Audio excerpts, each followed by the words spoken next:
The question is, well, which one came first? Did they all come first? What's the time frame?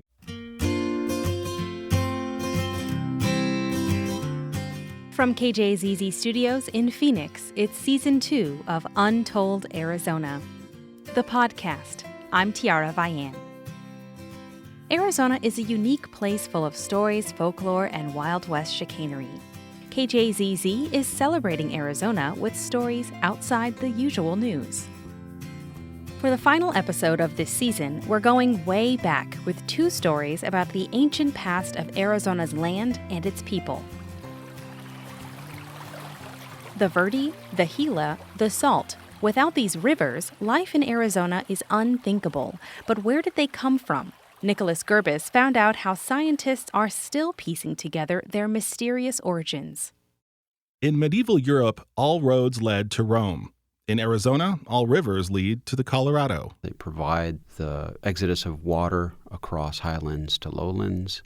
And eventually, all of these rivers in the valley go to the Colorado River, and that goes to the Pacific Ocean. Brian Goatee of the Arizona Geological Survey is versed in reading landscapes and traces of ancient rivers. Erosion, like a rookie cop trampling a crime scene, has left few such clues undisturbed, but it also has washed its share of evidence into the Valley of the Sun. We know this much. We know that this place did collect thousands and thousands of feet, up to 12,000 feet of sand and gravel and silt and clay and mud and salt. After the thrusting, faulting, and tectonic taffy pulling that formed the basin and range, but before the Salt River arrived, the valley was a vast collection plate. ASU geologist Steve Reynolds. Originally, the area around Phoenix was just a closed basin. It didn't have any outlet to the sea, and so water that fell into the mountains just flowed into the middle of the basin and accumulated there. Then, around 2 to 3 million years ago, the big rivers appeared. The question is, well, which one came first? Did they all come first? What's the time frame? And we do know that not all of them came at the same time.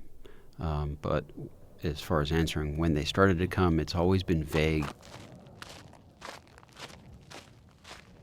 At Papago Park, independent researcher Steve Skotnicki explained how he uses drill cuttings from water wells to map the valley's hydrological history. During drilling projects, that's one of the few times where we can bring those materials back up to the surface to look at. They contain a wealth of information. Sorting these rocks by type and proportion yields a sediment fingerprint of the Salt River's earliest deposits. They arrived pretty suddenly because they're sitting on these closed basin deposits. And then all of a sudden, you have a river deposit. All 3 rivers appear to have originated in vast basins that filled up and eventually overflowed or burst. Water from higher in elevation spilled over low parts in mountain ranges, and the river would then started cutting through those hard bedrock pieces, extending their reach down. The Salt River's birthplace is preserved today as Roosevelt Lake. We think the Salt River was Lake Roosevelt, and that spilled over across bedrock mountains into the next lowest place, which would have probably been the East Valley. It amazingly made it through the Superstition Mountains, cutting a gorge, made its way south of Fountain Hills, out into the valley, probably originating near Granite Reef Dam. This high-energy torrent, loaded with cobbles and boulders, followed quite a different path than today. The ancestral Salt River flowed into the area of the Gila River Indian community, Achin Indian community. Those deposits are down there.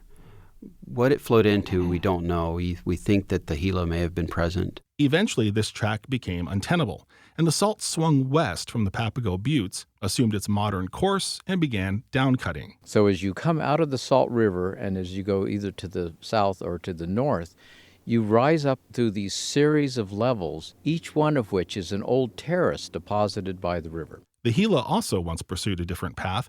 Today, the river's headwaters lie in New Mexico, but its ancient source was likely Safford Basin, located in and around the San Carlos Indian Reservation. That system appears to have ended around 3 million years ago. And then we see the Gila River deposits in Florence abruptly arrive. White limestone still marks the birthplace of the Verde, a vast lake that once stretched from Chino Valley to Strawberry. So it probably filled up that bathtub of sediment and then spilled over into the Bartlett area, probably not for long, and then spilled over into the Fountain Hills area. Arizona's rivers are chronicled in the geology of its land and the history of its peoples. From the Verde's Sinagua cliff dwellings to the Salt's Hohokam canals and the Mogollon culture of the Gila headwaters. It's a saga we are still reading, and through our dams, diversions, and the depredations of climate change, rewriting. Nicholas Gerbis, KJZZ News, Phoenix.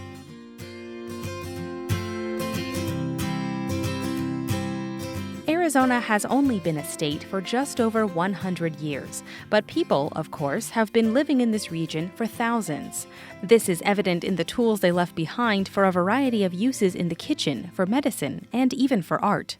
Here's Tom Maxedon. When people think of Bisbee, Arizona, the mining industry is likely top of mind. This building was built in 1908. It was restored after a fire. So the original building was 1902, designed by an architect in El Paso. That's Diana Greege, one of the volunteers who keep the Bisbee Restoration Museum alive. And while a substantive amount of it is devoted to mining, it wasn't the precious mineral history preserved here that makes an impression. I first visited last December and recently returned to find out more about some ancient rocks on display called metates. Is that how you pronounce it? Metates. These metates, commonly referred to as groundstones by archaeologists, at first seem out of place compared to other artifacts. Dolls and clothing from the early 1900s, taxidermy of a two-headed calf, World War II memorabilia, mining implements, a copper diploma from Bisbee High School, an early personal computer, and familiar kitchens, cocinas from yesteryear. But before this was a record of history, its contents, including the metates, were in disarray. When I started here, these were scattered all over the building. They were stuck behind things, under things, and finally I found out what they were.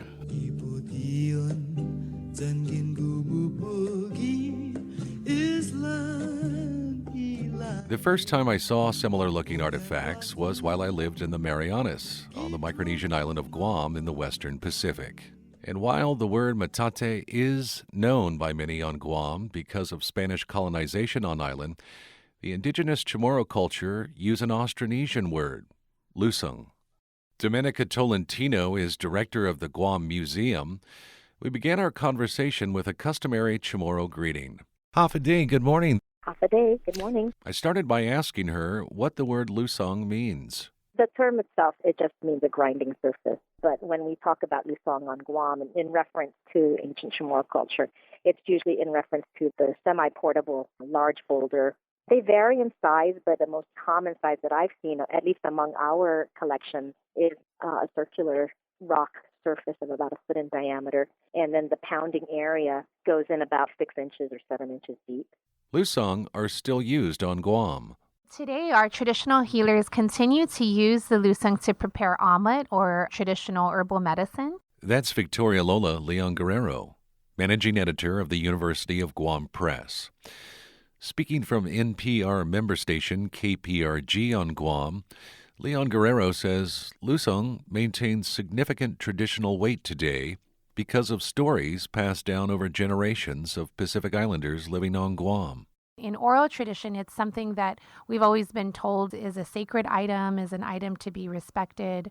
And it's one of those things that's just always sort of visually in your mind when you picture the tools that our ancestors used. Leon Guerrero says archaeologists have dated use of stone lusung in Chamorro culture back about 1,000 years, but there was likely a wooden precursor.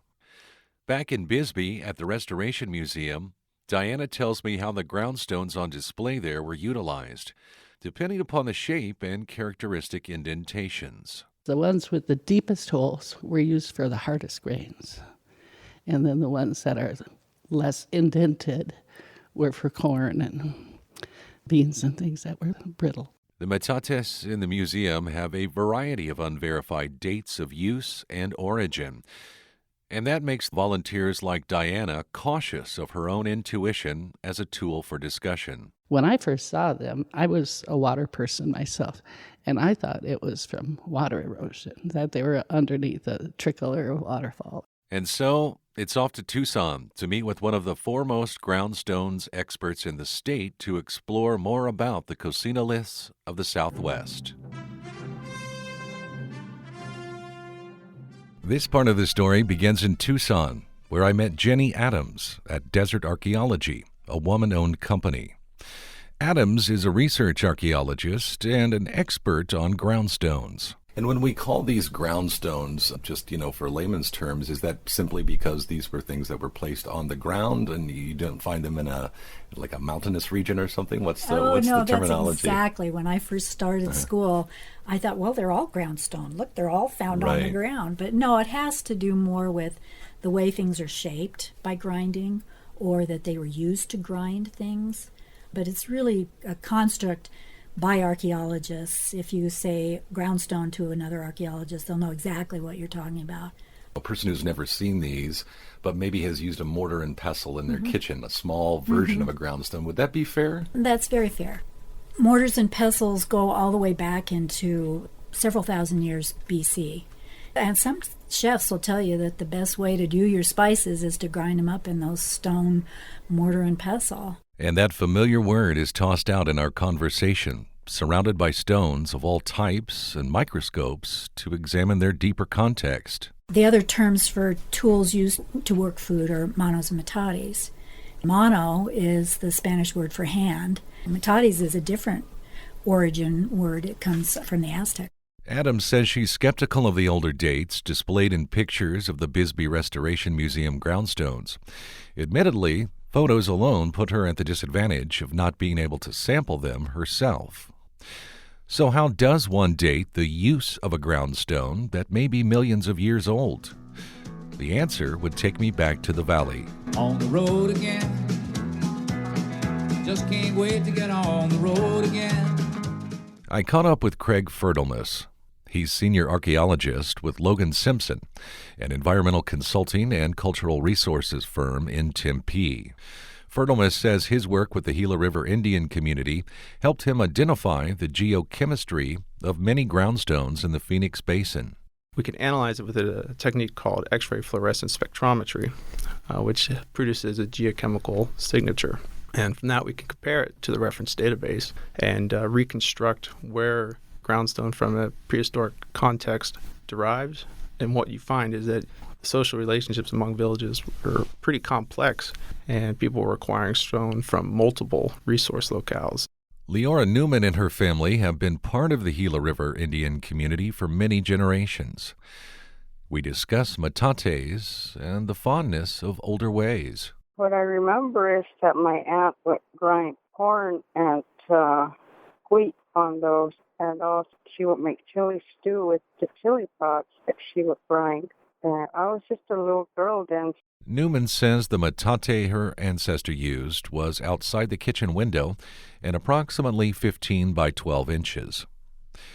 I was curious what other characteristics she could remember, such as striations or indentations. Yeah, an indentation in the middle, but from them using it all the time. Newman's daughter, Linda Morgan, also remembers stories of groundstones. My grandfather also used to talk about the manos and metates because we had some in our yard, like 3 of them, I think, in our possession at our house.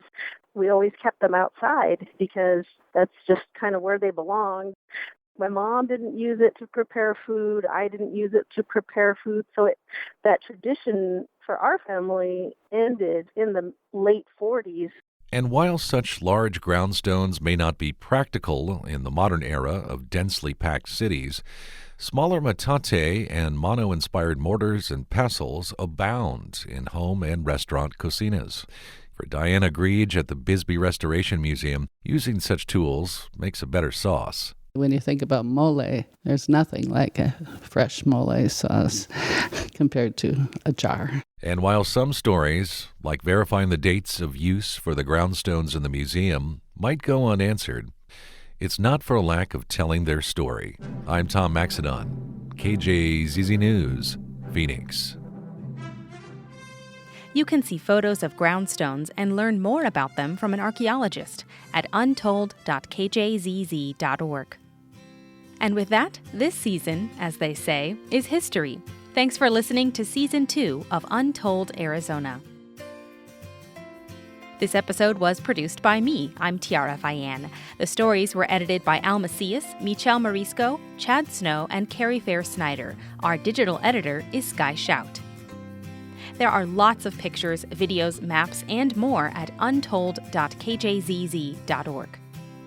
Do you have an Untold Arizona story of your own? You can drop us a line on Facebook, Twitter, or Instagram. Use the hashtag UntoldArizona and check out our Facebook group where you can connect to more people who love a good Arizona tale as much as you do.